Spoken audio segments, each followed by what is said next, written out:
میں انتہائی افسوس کے عالم میں یہ ویڈیو بیان دے رہا ہوں کہ راشد شفیق کی والدہ صاحبہ کا کل انتقال ہو گیا۔ رات انہوں نے میرے گھر 2 ریڈ کیے، فریڈم ہاؤس پہ ریڈ کیے، 2 ملازموں کو لے کے ان کو لاپتہ کر دیا۔ میں شہباز شریف صاحب سے کہوں گا کہ اتنا ظلم کریں جو سہ سکیں۔ ہم مر سکتے ہیں، عزت کی موت مرنا پسند کریں گے۔ ہم نسلی ہیں، اصلی ہیں، مقابلے میں دوستوں کا اور دوستی کا ساتھ نہیں چھوڑ سکتے۔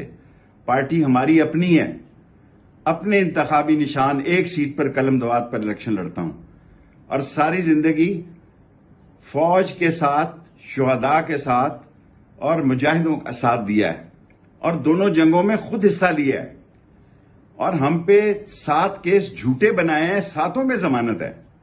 لیکن کیا یہ انصاف ہے کہ ہم اپنے عزیزوں کو کندھا بھی نہیں دے سکے؟ آج انشاءاللہ تعالی 3 بجے جنازے کے بعد کل سے میں روزانہ ویڈیو میسج دوں گا۔ 13 اگست رات 10 بجے تک میں نے چینلوں پہ جانا چھوڑ دیا، میں نے ویڈیو بیان دینے چھوڑ دیے۔ ایک ٹویٹ دیتا ہوں، 13 اگست رات 10 بجے تک ٹویٹ بھی دوں گا اور ویڈیو بیان بھی دوں گا، کیونکہ میں نسلی ہوں، اصلی ہوں۔ دوستی قبر کی دیوار تک چٹان کی طرح نبھاؤں گا۔ عزت کی موت مرنا جو ہے، عزت کی موت مرنے کو ترجیح دوں گا۔ ہتھیار نہیں پھینکوں گا، کبھی پریس کانفرنس نہیں کروں گا۔ اگر کروں تو سمجھے کہ شیخ رشید کا ضمیر مر گیا ہے۔